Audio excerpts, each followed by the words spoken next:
博士，咱们也该动身了吧？才涌入雕像，藏着什么？何方妖魔？我都天的子民！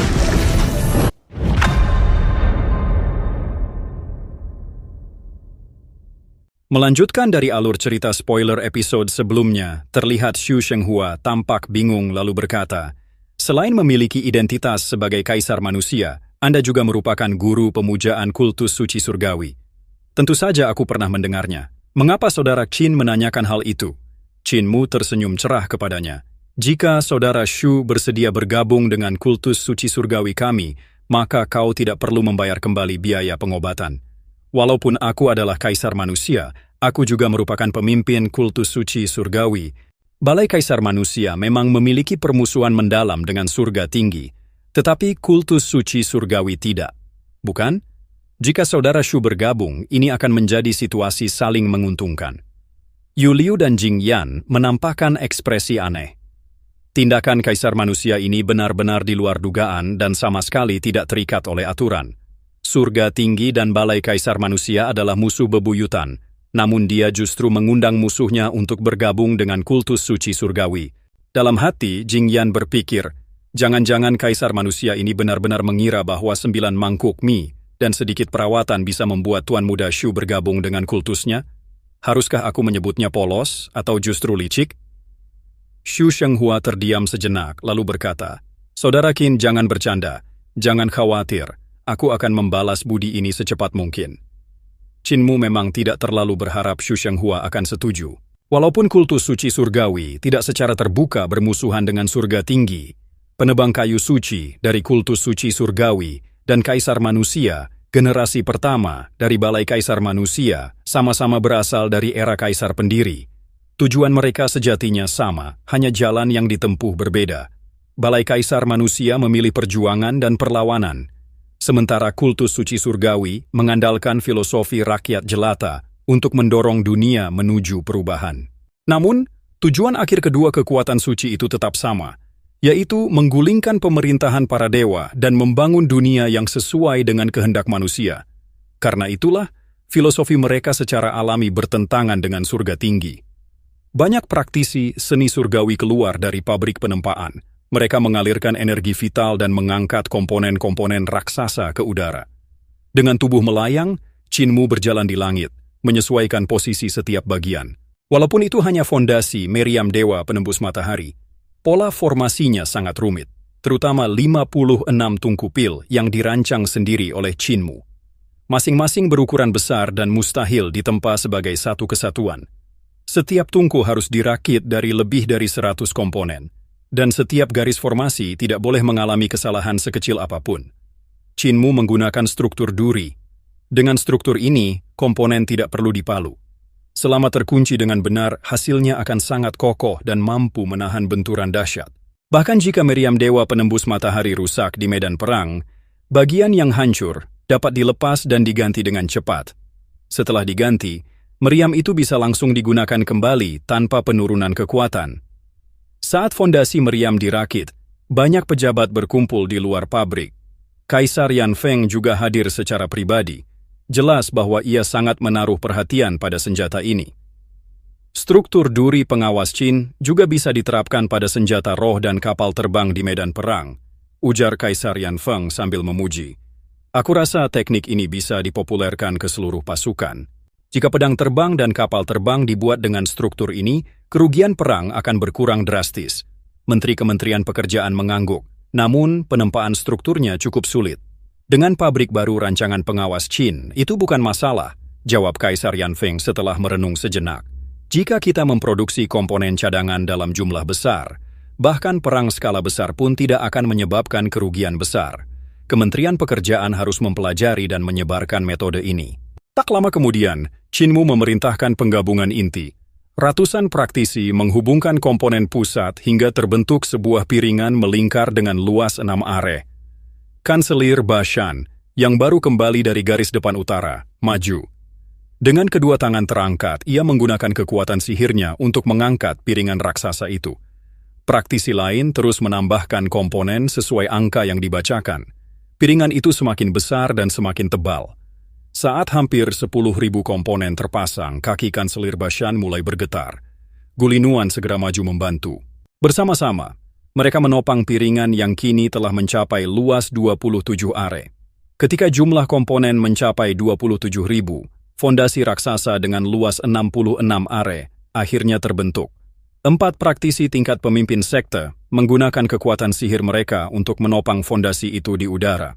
Chinmu dan para pejabat Kementerian Pekerjaan memeriksa setiap rune dan garis formasi. Setelah memastikan tidak ada kesalahan, Chinmu memberi perintah. Mulai tungku, 56 tungku pil dinyalakan secara bersamaan. Batu obat dituangkan, energi vital dialirkan, dan api menyala dari merah berubah menjadi putih, lalu hijau, dan akhirnya biru. Energi dahsyat mengalir melalui formasi, mengaktifkan seluruh sistem. Fondasi meriam pun melayang dengan sendirinya tanpa perlu ditopang. Para pejabat berseru kagum.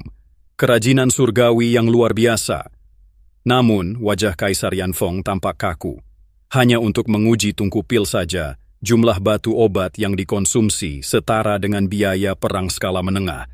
Bukan uangnya yang habis dan gumamnya dalam hati merasa perih. Setelah pemeriksaan selesai, Chinmu memerintahkan tungku dimatikan.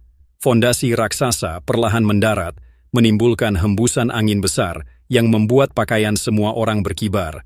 Siapkan batu obat lagi, perintah Chinmu. Setelah rangka meriam dan garpu pengumpul cahaya selesai, kita akan mengaktifkan tungku kembali. Wajah Kaisar Yanfeng langsung memucat. Ia segera memanggil Chinmu dan bertanya dengan nada halus. Pengawas Chin, mengapa masih perlu diaktifkan lagi?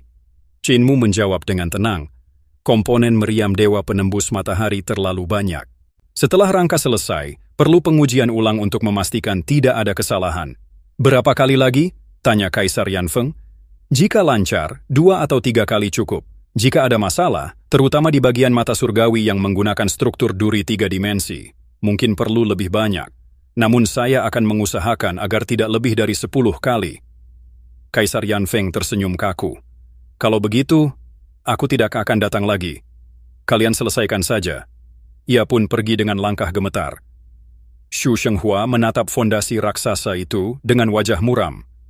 Chinmu menghampirinya sambil tersenyum. Bagaimana menurutmu? Ini adalah karya para dewa, jawab Xu Shenghua. Namun saudara Qin terlalu banyak menghabiskan energi untuk hal-hal seperti ini. Seiring waktu, kultivasimu akan tertinggal dariku. Chinmu tertawa ringan. Pengobatan dan kerajinan surgawi juga merupakan bagian dari kultivasi bagiku. Jika aku mau, aku bisa mengalahkanmu dengan racun atau senjata yang kutempa sendiri. Wajah Xu Shenghua langsung berubah. Itu tidak adil. Chinmu menepuk pundaknya.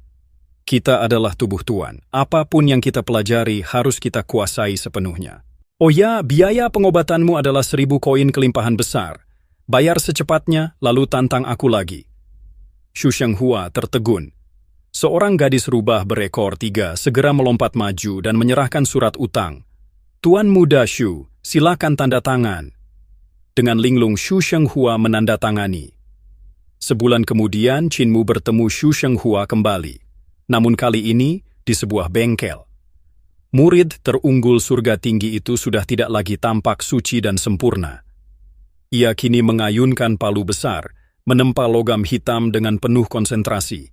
Ketika Chinmu tiba di bengkel, ia melihat Xu Shenghua mengenakan celemek tebal untuk mencegah percikan api membakar pakaiannya. Namun, jubah cerah yang dulu selalu ia kenakan kini sudah berubah seperti kain lap penuh noda. Xu Shenghua sedang menempa sebuah jepit rambut. Ia telah memalu emas hitam ribuan kali, menipiskannya hingga setipis kertas emas. Setelah itu, logam tersebut dilipat berulang kali hingga akhirnya membentuk jepit rambut yang sempurna. Aksesori yang ditempa dengan metode seperti ini memiliki urat logam yang sangat halus dan kuat. Karena itulah, jepit rambut semacam ini Xu Shenghua memiliki bakat luar biasa. Ia mampu menempa berbagai jenis senjata roh dengan sempurna, menyesuaikannya dengan teknik dan seni surgawi masing-masing praktisi. Melihat Chinmu datang, Xu Shenghua berseru tanpa menoleh. Kaisar manusia Qin, silakan duduk dulu. Aku akan menyusul setelah jepit rambut ini selesai. Lalu ia berteriak ke dalam bengkel. Yan Kaisar manusia datang. Tolong temani dia sebentar. Chinmu tersenyum dan melangkah masuk. Panggil aku pemimpin kultus saja. Jika kau memanggilku kaisar manusia, itu hanya mengingatkan kita bahwa kita pernah berada di kubu yang berseberangan. Jingyan kini berpakaian sederhana seperti gadis desa. Ia telah mengganti pakaian mewah dari surga tinggi. Dengan membawa teko teh, ia mempersilakan Qinmu duduk. Teh yang disajikan hanyalah teh biasa. Berbeda dengan pertemuan pertama mereka dulu, ketika Xu Shenghua menyuguhkan teh takdir hijau, teh terbaik dari surga tinggi. Maafkan kami, pemimpin kultus. Aku terbiasa dengan teh sederhana. Bagaimana kalian bisa membeli bengkel ini? Tuan Muda Xu awalnya membeli sebuah rumah di ibu kota, jawab Jingyan. Kami menjualnya untuk membeli bengkel ini. Saudari Yuliu tidak tahan dengan kehidupan sulit, jadi ia kembali ke surga tinggi. Sekarang hanya aku yang menemani Tuan Muda. Qinmu memintanya duduk. Kau gadis yang baik. Tak lama kemudian, Xu Shenghua masuk sambil mengeringkan tangannya. Ia duduk, menuang teh dan meminumnya dalam sekali teguk. Di sini tidak ada aturan, katanya sambil melambaikan tangan. Kau adalah nyonya bengkel ini, duduklah, Qinmu tersenyum. Kakak Xu, bagaimana kehidupanmu sekarang? Xu Shenghua menghela napas panjang. Tidak mudah, tapi memuaskan. Aku baru benar-benar memahami betapa sulitnya mendapatkan uang. Satu koin kelimpahan besar ternyata sangat berharga. Ia melirik Qinmu. Kau membayar 10 mangkuk mie dengan koin kelimpahan besar. Itu cukup untuk membeli 100 mangkuk. Qinmu terdiam sejenak. Aku memang tidak terlalu paham soal harga. Aku jarang kekurangan uang. Xu Shenghua tertawa getir. Dengan kecepatan ini, aku butuh sekitar 2 tahun untuk melunasi utangku. Qinmu tersenyum. Aku tidak terburu-buru. Aku datang untuk mengundangmu menyaksikan upacara. Meriam Dewa Penembus Matahari telah selesai. Xu Shenghua terdiam, lalu menghela napas. Kau hanya butuh 2 bulan untuk membangun senjata sebesar itu, sementara aku masih berkutat di bengkel kecil ini. Mereka bertiga menuju pinggiran ibu kota. Di sana berdiri Meriam Dewa Penembus Matahari yang menutupi area seluas 66 are. Mata surgawi raksasa melayang di tengah garpu pengumpul cahaya. Ratusan praktisi sibuk memeriksa formasi dan rune. Xu Shenghua dan Jingyan menatapnya dengan wajah penuh keterkejutan. Sulit membayangkan senjata roh selevel ini bisa diciptakan hanya dalam 2 bulan. Itu bukan karya Qinmu seorang diri, melainkan hasil gabungan para ahli penempaan dan aljabar dari seluruh kekaisaran perdamaian abadi. Namun, peran Qinmu adalah yang paling besar. Ia telah mendorong teknik penempaan kekaisaran maju 100 tahun ke depan. Pemeriksaan tungkupil normal. Formasi lengkap. Mata surgawi normal. Suara laporan bergema satu persatu. Ketika 56 tungkupil diaktifkan pada daya maksimum, seluruh fondasi meriam menyala. Energi mengalir deras. Mata surgawi berputar, lalu terbuka perlahan. Langit terkoyak. Sebuah celah hitam membelah angkasa, disertai suara gemuruh yang mengguncang dunia. Xu Shenghua merasakan jantungnya tenggelam. Tak satu pun makhluk di surga tinggi yang mampu bertahan dari serangan ini. Ini bukan lagi senjata dunia fana. Ini adalah senjata pembantai dewa. Uangku tidak sia-sia, gumam Kaisar Yanfeng. Qinmu menatap meriam itu sambil bergumam. Karena namanya meriam Dewa Penembus Matahari, seharusnya bisa menembak matahari juga, bukan? Semua orang langsung gemetar. Kaisar Yanfeng buru-buru merebut lempeng giok dari tangannya. Pengawas Qin, jika matahari hancur, bagaimana rakyat akan hidup? Qinmu terdiam, lalu tersenyum polos. Untuk mengaktifkan meriam Dewa Penembus Matahari, Qinmu membutuhkan sebuah lempeng giok di tangannya. Ukuran fondasi meriam terlalu besar dan mustahil dikendalikan secara langsung, sehingga Qinmu menciptakan alat khusus untuk berinteraksi dengannya. Lempeng giok itu menjadi pusat kendali. Kemanapun lempeng itu diarahkan, mata surgawi meriam Dewa Penembus Matahari akan ikut berputar dan membidik. Qinmu mengajarkan cara penggunaannya kepada Kaisar Yanfeng. Pengoperasiannya sangat sederhana, mudah dipahami bahkan oleh orang awam. Sebagai Grandmaster penempaan, Qinmu memiliki kemampuan untuk menyederhanakan hal paling rumit menjadi sesuatu yang praktis. Hanya dengan kemampuan ini saja, ia telah melampaui sebagian besar master penempaan di dunia. Kaisar Yanfeng menyimpan lempeng giok itu. Tak lama kemudian, ia mengeluarkannya kembali, memainkannya sejenak, lalu menyimpannya lagi. Beberapa waktu berlalu, dan ia kembali mengeluarkannya diam-diam. Qinmu tersenyum ramah. Yang mulia bisa mencoba menembakkan satu tembakan. Kaisar Yanfeng langsung menatapnya dengan wajah masam. Satu tembakan saja bisa mengosongkan perbendaharaan kekaisaran. Aku bukan sepertimu, membakar uang seperti air. Bukankah putra mahkota baru kembali dari dataran salju? Jawab Qin Mu santai. Dia seharusnya membawa cukup banyak harta. Walaupun begitu, aku tetap tidak bisa menembak sembarangan. Kaisar Yan Feng mendengus. Kekaisaran memiliki terlalu banyak urusan yang membutuhkan dana. Ia menyimpan lempeng giok itu lagi. Namun tak lama kemudian, Qin Mu melihatnya kembali mengeluarkannya dengan ekspresi ragu-ragu. Qin Mu hanya menggelengkan kepala. Jika Kaisar Yan Feng tidak pernah menembakkan meriam itu, ia tidak akan pernah bisa tidur nyenyak. Namun akalnya tetap menahannya untuk tidak bertindak gegabah. Biarkan saja, pikir Qin Mu. Tak lama kemudian, beberapa pejabat dari Balai Pengawasan Langit datang membawa gulungan-gulungan tebal. Pemimpinnya adalah Huo Shanling. Pengawas Qin, katanya dengan hormat, ketika Anda menembakkan meriam ke langit tadi, kami mendeteksi keanehan pada fenomena astronomi. Kami ingin meminta bantuan Anda untuk menghitungnya. Kianhan apa? Tanya Qin Mu. Huo Jingling, pejabat lain dari Balai Pengawasan Langit, membuka bagan bintang. Ketika langit terkoyak, matahari dan bintang-bintang bergeser. Setelah celah itu pulih, semuanya kembali ke posisi semula. Ia menunjuk grafik terakhir. Matahari bergeser sejauh 1 inci lebih, sementara di lokasi celah langit, tidak ada satu pun bintang. Qin Mu mengernyit. Bukankah itu hanya ilusi akibat kekuatan meriam? Huo Jingling menggeleng. Kami menggunakan bola army lari. Jika grafik bintang di dalamnya bergeser, berarti bintang-bintang di langit benar-benar bergerak. Ia menarik napas dalam-dalam. Namun yang paling aneh adalah ini. Di area celah langit seharusnya terdapat 107 bintang, tapi semuanya menghilang. Xu Shenghua melangkah maju. Aku juga memiliki pemahaman aljabar. Qin Mu tersenyum. Kalau begitu, mari kita hitung bersama. Ia memanggil para ahli aljabar dari Sekte Dao dan ibu kota Giok kecil. Setelah semua berkumpul, Qin Mu berkata, kita akan menghitung fenomena astronomi yang tidak normal. Huo Jingling menjelaskan hasil pengamatan mereka secara rinci. Mu Qingdai tiba-tiba berseru, ini seperti bintang-bintang tergantung pada selembar tirai. Huo Jingling menepuk tangan. Benar, seolah-olah matahari, bulan, dan bintang-bintang digantung pada satu lapisan langit. Qin Mu memandang mereka semua. Berdasarkan pergeseran itu, kita akan menghitung ketinggian dan ketebalan langit. Tak satu pun dari mereka menolak. Rasa ingin tahu mengalahkan rasa takut. Setelah perhitungan panjang, angka-angka akhirnya muncul. Namun begitu melihat hasilnya, semua orang terdiam. Seorang Taois dari Sekte Dao bangkit dengan wajah pucat. Tidak mungkin, teriaknya sambil menghancurkan cakram 8 trigramnya. Aku tidak akan mempercayainya. Ia pergi dengan langkah gila. Para ahli lain juga gemetar. Ini pasti salah.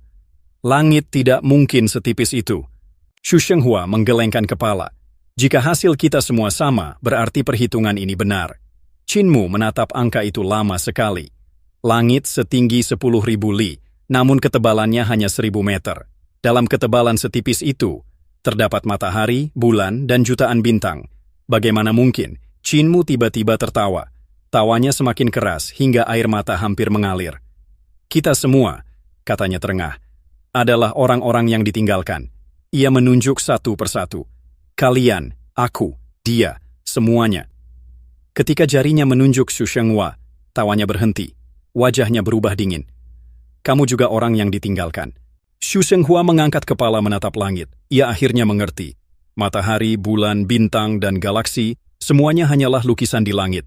Langit adalah segel. Sebuah penjara raksasa yang menipu semua makhluk hidup. Seperti reruntuhan besar. Mereka semua sama. Mereka semua adalah makhluk terlantar. Dao Master Lin Xuan tiba-tiba berbalik. Dao mengikuti kodrat? Teriaknya dengan suara pecah. Kodrat palsu. Air mata mengalir di wajahnya saat ia berteriak ke langit. Seluruh hidupku dikorbankan demi kebohongan. Mengukur ketinggian dan ketebalan langit mungkin merupakan pukulan berat bagi Qin Mu dan yang lainnya. Namun orang yang menerima dampak terbesar adalah Dao Master Lin Xuan. Seluruh ajaran, teknik, dan seni ilahi Dao Sek dibangun di atas satu fondasi utama. Dao mengikuti alam. Mereka mencari esensi segala makhluk hidup melalui hukum alam. Dari sanalah teknik, seni ilahi, bahkan cara berpikir Dao Sect terbentuk. Namun kini, Dao Master Lin Xuan menyadari satu kenyataan yang menghancurkan. Fenomena langit yang selama ini dianggap alamiah ternyata palsu. Dalam kondisi seperti ini, tak heran jika kerangka pikirnya runtuh. Jika alam yang dipahami adalah kepalsuan, lalu Dao macam apa yang bisa dipahami darinya? Langkah kaki Dao Master Lin Xuan yang semula berjalan sendiri tiba-tiba melemah. Dengan suara gedebuk, ia berlutut ke tanah. Matanya kosong, tatapannya kehilangan fokus. Beberapa murid Dao segera maju untuk menopangnya. Namun mereka justru mendengar gumaman pelan dari Dao Master mereka. Penulisan ke-14 pedang Dao belum pernah berhasil dikultivasikan. Guru-guru terdahulu menghabiskan seumur hidup mereka untuk memahaminya. Bukan karena bakat atau pemahaman mereka kurang, melainkan karena apa yang mereka pahami itu palsu. Ia terbatuk keras. Darah mengalir dari sudut mulutnya. Dao mengikuti alam adalah inti ajaran Dao Sect. Namun kini, alam itu sendiri terbukti palsu. Pukulan batin yang diterimanya sungguh tak terbayangkan. Qin Mu menoleh ke arah Xu Shenghua dan bertanya dengan suara rendah, "Apakah langit di surga tinggimu sama dengan langit ini?" Xu Shenghua mendongak ke langit, lalu mengangguk perlahan. "Langit yang sama, bintang yang sama, surga tinggi pun tak terkecuali," ucapan Qin Mu sebelumnya benar. Mereka semua adalah orang-orang yang ditinggalkan. Langit adalah sangkar, baik surga tinggi maupun reruntuhan besar, semuanya hanyalah burung yang hidup di dalam sangkar tanpa menyadarinya. Qin Mu menenangkan pikirannya, lalu berjalan mendekati Dao Master Lin Xuan untuk membantunya berdiri. "Kebenaran ini terlalu dingin dan sulit diterima," ucap Qin Mu pelan. "Untuk saat ini sebaiknya jangan diumumkan ke khalayak, kejar para Taois yang melarikan diri dan cegah mereka bicara sembarangan. Setidaknya, lindungi secuil harapan mereka." Dao Master Lin Xuan menatapnya lurus dengan ekspresi aneh. "Kau pikir orang-orang akan mempercayai ucapan mereka?" tanyanya dengan suara serak. Qin Mu tersenyum tipis. "Mereka akan percaya padamu. Kau memintaku untuk diam?" Dao Master Lin Xuan tertawa kecil, penuh getir.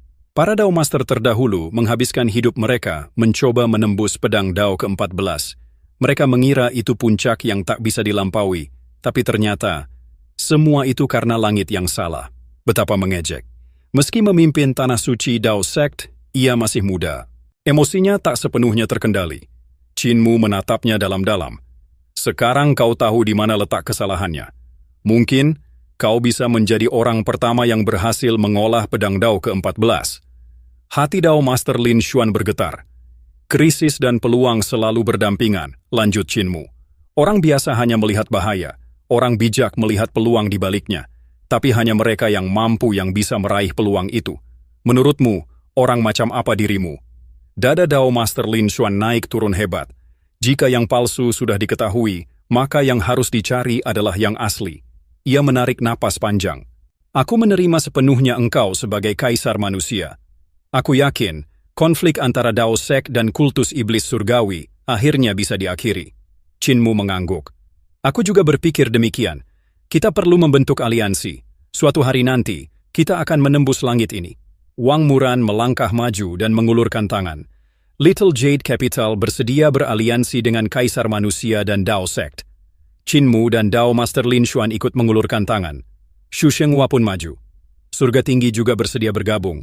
Wang Muran tersenyum. "Kalau begitu, bagaimana jika kita menamainya Aliansi Surga?" "Baik," mereka bertiga menjawab serempak. Setelah itu, Dao Master Lin Xuan membawa seluruh ahli Dao Sect pergi. Qin Mu kemudian kembali ke Akademi Kekaisaran. Model aljabar buku emas ruang telah diverifikasi. Salinannya kini berada di Istana Kekaisaran, Dao Sect, Little Jade Capital, dan Kultus Iblis Surgawi. Teknik ini memberi peluang bagi para master yang terjebak di alam jembatan langit untuk menerobos. Namun, hanya mereka yang memiliki pemahaman aljabar tinggi yang mampu menggunakannya. Saat Qin Mu kembali ke kediamannya, ia melihat pertapa Qing Yu, kepala desa, dan yang lainnya dengan wajah muram. Kepala desa tiba-tiba menatap langit dan berkata pelan, "Mungkin ada seseorang yang tahu lebih banyak." "Pisau surga," jawab pertapa Qing Yu. Qin Mu terkejut. "Kakek tukang daging?" legenda mengatakan, pisau surga pernah mengayunkan pisaunya ke langit. Langit terbelah, para dewa muncul, dan pertempuran hebat pun terjadi. Sejak saat itu, ia menghilang. "Orang gila itu pasti sedang memburu para dewa palsu dari surga tinggi," kata kepala desa. Kita harus mencarinya. Chinmu ragu sejenak, namun akhirnya mengangguk. Ia mengajarkan teknik mata 9 langit pada Hulinger, lalu membangunkan kilin naga. Kepala desa, tanya Chinmu, bagaimana kita menemukan kakek tukang daging? Sederhana, jawabnya tenang. Aku hanya perlu melepaskan auraku. Para pengunjung dari surga tinggi pasti bereaksi. Namun tiba-tiba, getaran mengerikan mengguncang langit. Itu aura surga tinggi, dan mereka sudah bertarung, gumam kepala desa. Ledakan dahsyat terjadi. Kepala desa, Pertapa Qingyu, dan para dewa abadi lainnya menghilang dalam sekejap. Dari kejauhan, suara Pertapa Qingyu terdengar. Chinmu, setelah semuanya siap, segera susul. Langit kembali bergetar.